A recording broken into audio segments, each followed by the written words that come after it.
அஸ்ஸலாமு அலைக்கும் மக்களே. இப்போ நாம் உம்ரா செய்கிறதுக்காக காபத்துல்லாவை நோக்கி போயிட்டுருக்கோம். காபத்துல்லாவில் பயங்கரமான கூட்டமாக இருக்கான். ஏன்னா இப்போ சவுதி அரேபியாவில் 10 நாள் வெக்கேஷன். கிளாக் டவரினுடைய அந்த காட்சியை பாருங்கள். மாஷா அல்லாஹ், காபாவை நெருங்க பயங்கரமான சூடாக இருக்குது. அந்த சூட்டை தணிக்கும் விதமாக தான் பார்த்தீங்க அப்படின்னா இந்த மாதிரி ஃபேன்ஸில் பார்த்தீங்க அப்படின்னா வாட்ரு கொடுத்துட்டே இருக்கும். அது ரொம்ப கூலிங்காக இருக்கும். லட்சக்கணக்கான நன்மையை பெற்றுத்தரக்கூடிய காபத்துல்லாவுக்குள்ளே வந்துட்டோம். முதலாவதாக உம்ரா செய்வதற்கு காபாவை 7 முறை சுற்றி தவாப் செய்யணும். எவ்வளவு அல்லாஹ்விடத்திலே பாவ மன்னிப்பு கேட்கணுமோ அவ்வளவு அல்லாஹ்விடத்திலே கண்ணீர் விட்டு கதறி எழுது பாவ மன்னிப்பை கேட்க வேண்டும். இதுதான் மக்காமு இப்ராஹிம். வத்தகிது மின் மக்காமி இப்ராஹிம முசல்லன்.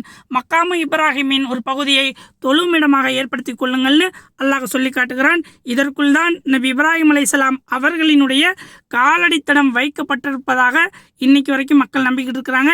வீடியோவை ஷேர் பண்ணுங்கள், மறக்காமல் நம்ம சேனலை சப்ஸ்கிரைப் பண்ணுங்கள் மக்களே.